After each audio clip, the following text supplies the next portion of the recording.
ما كيحترموش الاسبقيه، ما كيعطيوش الاسبقيه للترامواي. كنتابع نشوف ملكه وملكه اليمين ومن اليسار. الوالد والوالده دايرين ليكا ما كيحترموش القوانين. شارك معنا في التحدي وخليك رد البال، ما تجاوبش وما تجاوبش لا. انت من كازا؟ من كازا. كتستعمل الترامواي؟ كنستعمل الترامواي. انت من كازا؟ من كازا. عندك لاكارت ديال الترامواي؟ ما عنديش لاكارت ديال الترامواي. كدوز ديما من هاد الطريق؟ مره عندك لاكارت ديال الترام؟ ما عنديش. كنتي سايق وصلتي للكروازما، لمن غتعطي الاسبقيه ليك انت ولا الترامواي؟ الترامواي. شنو هي المنصه ديال الترامواي؟ هي منين كيدوز الترام. هي السكه ديال الترامواي. بحالاش هاد الخروقات اللي كتشوف؟ ما كيحترموش الاسبقيه، ما كيعطيوش الاسبقيه للترامواي. خاصهم يوقفوا تيعطيهم الحق الاسبقيه يدوزوا باش ما يشكلوش خطر ليهم والناس. انت من كازا؟ الانسان اللي خصو يقطع مثلا كيفاش خصو يتصرف؟ خصو يشوف اغوش ادغوات، يشوف واش الترامواي جاي ولا ما جايش. فوقاش ركبتي الترام اول مره؟ ما بقالش. ومنين كتقطع بالضبط؟ من تما.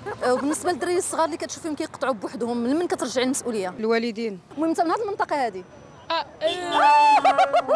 انت عارف باللي حاليا هي المرحله التجريبيه ديال الترامواي. عارف بان المرحله التجريبيه. قولي لي واش بعد مره كتشوفي المواطنين او بعض المواطنين كيقوموا ببعض السلوكيات او الخروقات اللي هي تقدر تعرض حياتهم للخطر؟ كنشوفهم. وانت قلتي شنو التصرفات اللي خصك دير او الاحتياطات ديالك اللي خصك دير؟ تنشوف اليمين ولا يسار وكتقطع. رمضان مبارك لكم جميعا. لان الحفاظ هو اساس الاستمراريه، نحافظوا على الترامواي ديالنا ونردوا بالنا من اجل سلامتنا، وحنا كنستقبلوا الخطوط الجديده ديال الترامواي، ما نمشيوش وما نسوقوش فوق المنصه الخاصه بالترامواي، نستعملوا ممرات الراجلين، نحترموا اسبقيه الترامواي في المدارات.